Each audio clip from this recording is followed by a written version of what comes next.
it's such a special video-worthy guitar is that it came in shambles. It's got such a good top, you can roll a marble. This has got something else. Yeah. That's what I recognize. The soul factor. Yeah, the soul. This is an amazing opportunity for me to get into the heart of what is, for me, the greatest guitar I've ever heard. This is the Wedding Singer. The Wedding Singer is, for anyone who's not following me on Instagram, where I talk about it all the time, this is a 56 Les Paul that spent 40 years of her life in Brooklyn, played by a wedding guitarist. He played in 3 major wedding bands. These kind of guys, they play 4-6 hours a night for 5 nights a week, or so this is well broken in, as they say. And when I just got it, or had the opportunity to get it, I wasn't sure that I can even afford to keep it. And this is, for me, a lifetime instrument for a few reasons, mainly because it just sounds out of this world amazing. But it's really cool that it was played in New York at the Iridium by Les Paul himself. He signed the guitar. There are pictures of him playing it, pictures of him signing it. There's a lot of information about it going all the way into the 70s. He was owned by Norman from Norman Risk Guitars. This is just a once-in-a-lifetime experience. The reason why it's such a special video-worthy guitar is that it came in shambles. When I got it, none of the original parts came with it. People either sold them, stole them. The only thing that was original was the pickguard, which was in the case, still cut for P90, and the original fingerboard that was also, Luckily. believe it or not, in the case. Luckily. Not lucky enough to have it on the guitar, Right. but lucky enough to have it in the case. I inquired over a good period of time, who's the person to take this kind of guitar to? This is it's very valuable, and it takes a real specialist of a restoration artist to work on these old Gibson, and the names that kept popping up were Joel Wilkins, who sadly just left us, and Ken McKay. It was sent to Joel just because the proximity. The guitar was in New Jersey at Rope-a-Dope Records, where I'm signed to, and he just drove it for 30 minutes to Joel's shop, and it sat with Joel for a while. Had worked on it very little, and then became too ill, and he says, well, you can only take it to Ken McKay. There's not really anyone else. The guitar was then shipped to you, and I asked you to correct all the wrongdoings, which for me was the routing for the PAFs was shaky at best. The frets were the worst shape. The fingerboard had to be put back together and refretted, and then finding all the correct mid-50s parts. And I would let you to continue telling the tale of what it looked like when it just got to your shop. What were the first immediate steps, et cetera, et cetera. Okay. Great. Well, thanks. Well, first of all, I love hearing you play it now because it's beautiful sounding, and I can tell it's an inspiration to you when you play it and then text me the next day with a song you composed.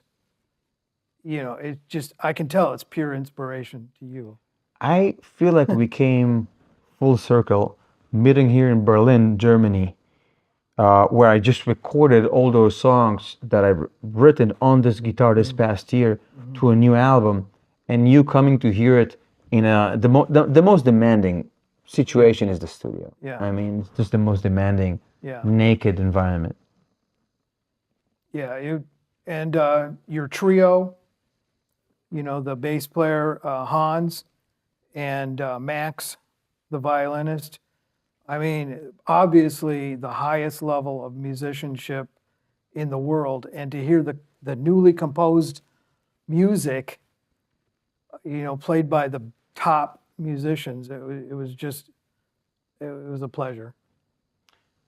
So, first of all, thank you. Tell me about the restoration process. First steps, next steps, how difficult, how gentle, what could be saved, what could not be saved. All right.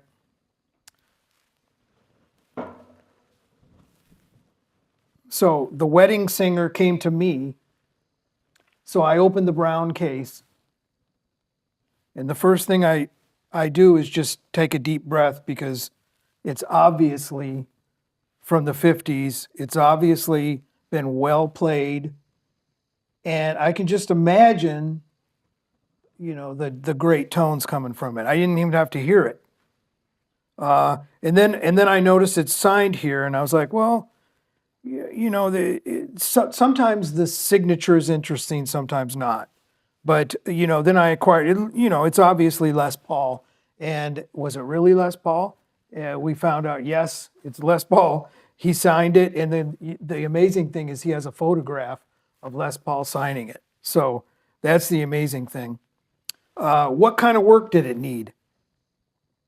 Well, I could tell the fretboard needed to be replaced, because the fretboard that was on it was in contrast to the age of the instrument. It was well done, but it didn't match. So that's the main thing. I also wouldn't want to have a part of me taken off, put it in a case. I want that part back on my body. Yeah. So there's that. So I had to do that. Basically, the first thing I did was think to myself, do I really want to do this kind of invasive procedure? And I mean, that's what it needed. So that's what I did. And it's very hard to do that, without having effect on the existing finish. That you have to take razor blades and make sure that you're not cracking the original varnish when you take it off. And luckily they used old-fashioned, what they call hide glue back then, and it dissolves with hot water and heat. So you can pop it off carefully, the right procedure. And so I did that, and then glued refretted the new one. It needed a little bit of binding work. It had some original binding. And you always want to keep something like this at this level as much original as you can. You don't want to replace binding. You don't even want to replace the dots, these dots here. So there was a couple of little sections that I replaced. Let's see. I checked the geometry to make sure everything is right, because it's obviously likely going to be correct because it's been played and it's been set up. But to check to make sure that after I'm done, it's going to be right. And if I remember correctly, we also had to correct the tuners. There were huge metal, 80s heavy metal tuners on it. Yeah, it had big holes. Once I removed them, I had to refill the holes. And when you refill the holes, you have to make sure that you fill them with the proper orientation of the old mahogany. So you have to have a source of old mahogany, because you want it to match what was done in the. And your shop is based in Michigan, where the original Gibson factory was. The original woods are local. Yeah. Yeah. My shop is not too far from Kalamazoo, where they built this instrument in 1956. Yeah. And Tell me about finding all the parts. okay. I mean, do you have a network of friends do you have a stash at the shop? Yeah. Well, I do have a stash, and you want to save everything that you can that looks original. I remember this goes to Yeah. the extent of you telling me this screw is original. Yeah. This Every screw has to be, it has to be what it was when it was made in the factory. That's the eventual goal. And I do have sources for it. And there's places where you can go to find collectors and people that know the same information. And you really have to know, and you really have to seek them out. So every little plastic part is from the 50s. Every little. Yes, every single little plastic part. And there's companies now that will reproduce these because it makes sense now financially.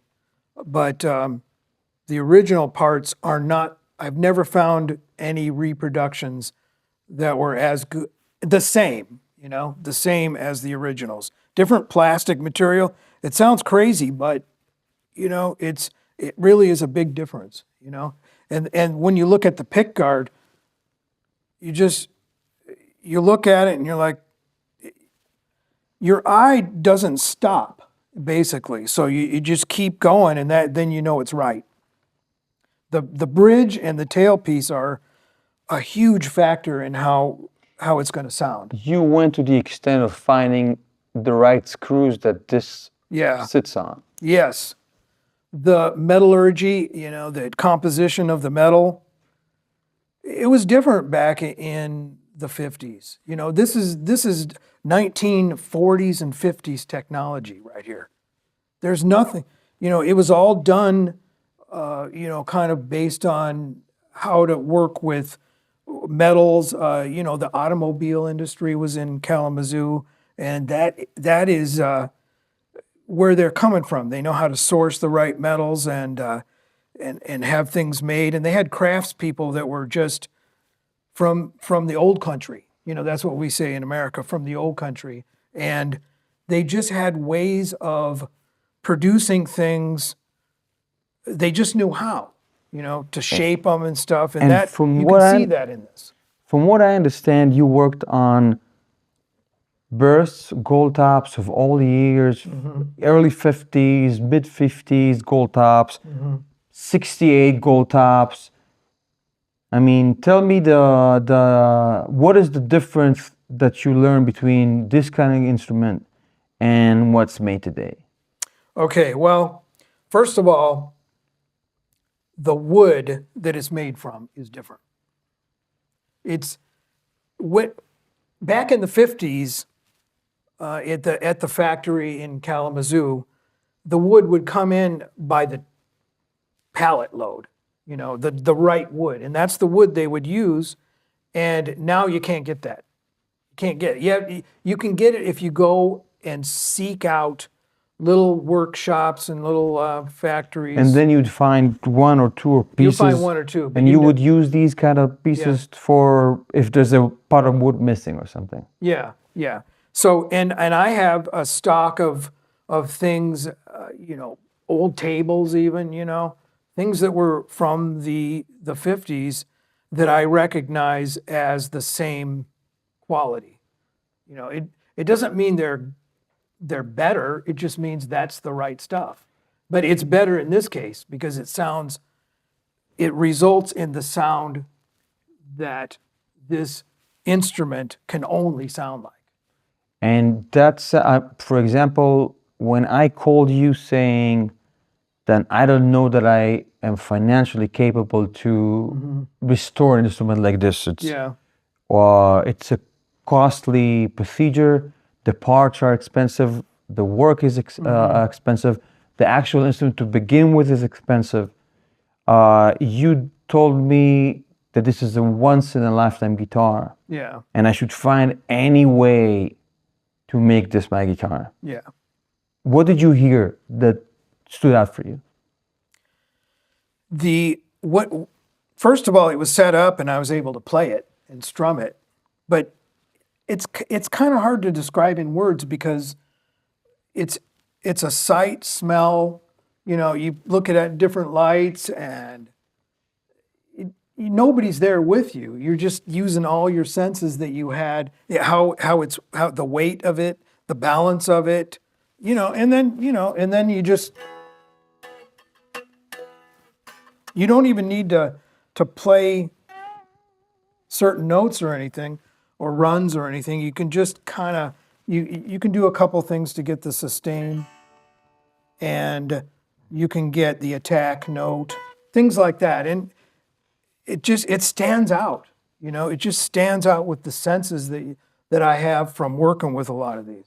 So I can tell you how grateful I am for not only working on the guitar, accepting it into the schedule, and really giving it a new life. Yeah. But mostly for letting me know that this is a once-in-a-lifetime thing, and I have to find and do whatever it takes to keep it. Yeah. That I'm very thankful for. It's very, very special for me to have you come to the recording studio to hear what it evolved into, and what kind of change you made in my life and your work made in my life. Yeah.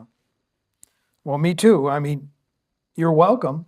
I mean, that's what I love to do. But I recognize good music and good musicianship. It's just something I recognize. I mean, everybody has their own taste, but I recognize what I like. And I knew that this would be an inspiration for you because I've heard your music and your records. So I think it's hard to describe, but that's why, So for people who write me online asking, how did you find this? And I tell them, Ken McKay.